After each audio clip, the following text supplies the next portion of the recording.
One of the writers who's meant most to me over the years has been the Russian novelist Dostoevsky, whom I first read when I was a student and later on did some work on and wrote a book about. I suppose what impresses me most about Dostoevsky is something he said himself about his own work, that he believed that as a Christian, he could put the case against God and against faith even more strongly than an atheist could.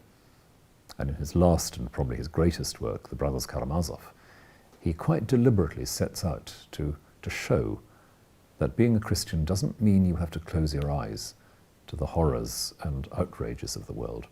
So he's got a long chapter about the horrors of children suffering, and a long chapter about how perhaps freedom isn't good for us, and perhaps we'd be better off as slaves or automata. And for him, the answer is simply that love is real, love is embodied, that there is never a human situation which is without hope. And part of what he's trying to speak about is not, again, something that makes suffering less important. It's really to put into relief just how much love, just how much profoundly sacrificial love is called out from us in a world where suffering is so deep and so appalling. So that's part of what he's trying to do. He's inviting us to think what it might mean, as he likes to say, to take responsibility for the world we're in. And all his great novels are in one way or another about that taking of responsibility. And the characters who are for him rather fishy, rather unsatisfactory, are the characters who, one way or another, walk away from that responsibility, the characters who try to manipulate other people and control them rather than take loving responsibility for them, the characters who brush it all off and live for pleasure and self. So his novels are a very deep, gospel-shaped challenge for me. They're also, of course, brilliant in their psychological insight, in their sheer literary quality, the style, the imagery, the physical vividness of descriptions, and that great sense you have in him of three-dimensional characters coming through all the time.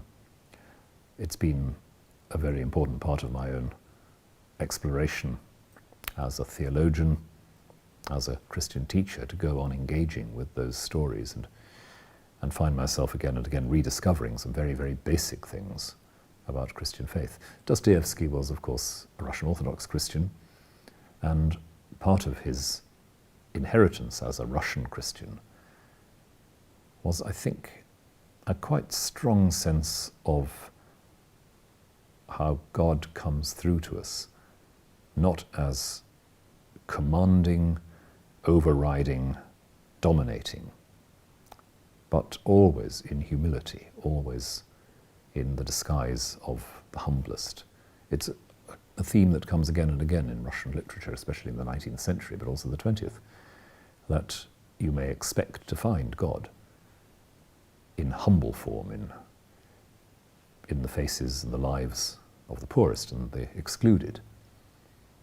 And that particularly Russian emphasis on the humility and even the humiliation of God as God comes to us in Jesus, that runs right through his novels in all kinds of ways, as does the theme of responsibility and shouldering each other's burdens. And you can see a great deal of Dostoevsky's writing as a sort of long commentary on that theme of shouldering each other's burdens, and that other theme of Christ not grasping at security, but reaching out to us in his insecurity. In The Brothers Karamazov, Dostoevsky imagines one of the brothers, the middle brother of the three brothers of the title, Ivan, who is an atheist, or at least an agnostic, protesting about the world. He says, I'm going to give the ticket back. I don't want to belong to this universe, a universe in which children suffer without rhyme or reason.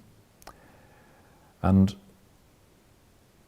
Dostoevsky lays out that challenge very, very fully.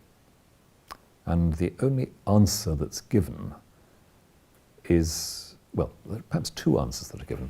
One is that at the end of his great tirade against God and the church, his brother Alyosha, the monastic novice, simply embraces him, kisses him.